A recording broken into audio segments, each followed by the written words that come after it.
एक गांव में रघुनाथ नाम का एक ईमानदार किसान रहता था। उसके दो बच्चे थे, 10 साल का छोटू और 7 साल की गुड्डी। उनकी माँ बहुत पहले ही इस दुनिया से चली गई थीं, इसलिए बच्चों के लिए बाबा ही सब कुछ थे। रघुनाथ रोज सुबह उठकर खेतों से ताजी सब्जियां तोड़ता, टोकरी में भरकर 10 किलोमीटर दूर बाजार जाता, सब्जियां बेचता और शाम तक घर लौट आता। हर शाम छोटू और गुड्डी उनका इंतजार करते, दौड़कर गले लगते और तीनों मिलकर रोटी सब्जी खाते। लेकिन एक दिन बाबा नहीं लौटे। शाम हो गई, रात हो गई, लेकिन बाबा का कुछ पता नहीं चला। छोटू ने सोचा शायद देर हो गई होगी, कल आ जाएंगे। लेकिन अगले दिन भी बाबा नहीं आए। गांव के लोगों ने कहा कहीं उन्हें चोट तो नहीं लग गई या कोई और बात। छोटू ने ठान लिया, मैं बाबा को ढूंढ कर लाऊंगा। उसने गुड्डी को पड़ोस की आंटी के पास छोड़ा, एक झोला उठाया और बाजार की ओर चल पड़ा। रास्ते में उसे बाबा के कुछ पुराने ग्राहक मिले। एक ने कहा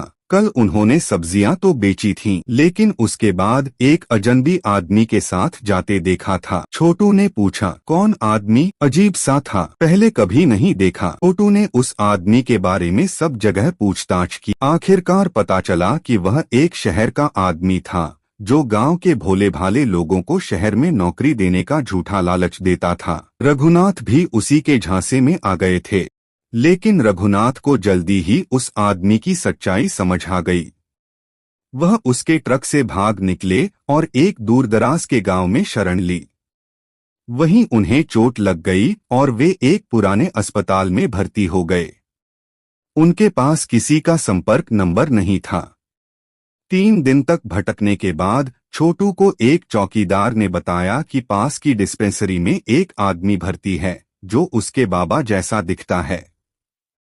छोटू दौड़ पड़ा और जब उसने देखा तो उसके बाबा एक बिस्तर पर लेटे हुए थे, आंखें बंद थीं। छोटू जोर से बोला, बाबा। रघुनाथ ने आंखें खोलीं, उनकी आंखों में आंसू थे और उन्होंने बस इतना कहा, मुझे पता था मेरा बेटा मुझे ढूंढ निकालेगा। उस दिन के बाद रघुनाथ ने कसम खाई, अब मैं वही काम करूंगा जो मेरे बच्चों के लिए सुरक्षित हो। और छोटू? वह बड़ा होकर पुलिस अफसर बना,